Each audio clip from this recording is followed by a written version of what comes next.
The snark effect is a really robust finding that people are generally faster to respond to smaller numbers with a left-sided response and larger numbers with a right-sided response. It's really robust for digits. It occurs for a range of tasks.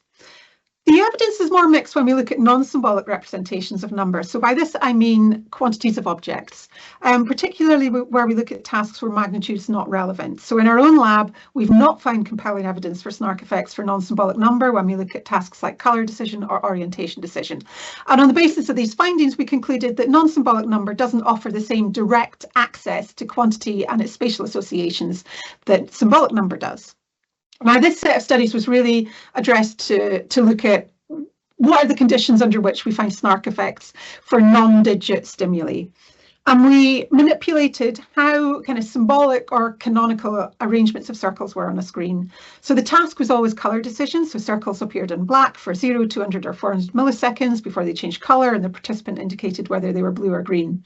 We manipulated how the objects were arranged on the screen. So in the first two studies, we had dice-like patterns, so symbolic canonical arrangements. We predicted a snark effect for these studies.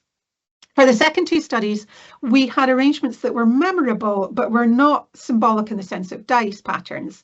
Now, based on working memory accounts of snark, we thought that we might find snark effects for these studies. And for the final two studies, we had scattered arrangements of circles on the screen. We did not predict that we would find snark effects for those stimuli based on our own previous findings.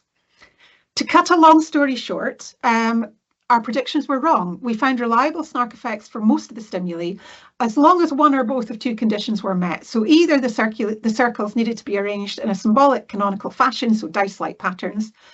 For the rest of the studies, we found a snark effect as long as total aggregate surface area increased consistently with magnitude, okay? So the amount of space that the circles took up on the screen, as long as that increased consistently with magnitude, we found a snark effect. And this seemed to be more important, like strategic factors, like how memorable the stimuli were. What's this telling us? Well, it's telling us that snark effects can occur for non-symbolic number when numerical properties are task irrelevant. Now, that's not often been shown before. But it's also telling us, and here we're having to reappraise what we've said before.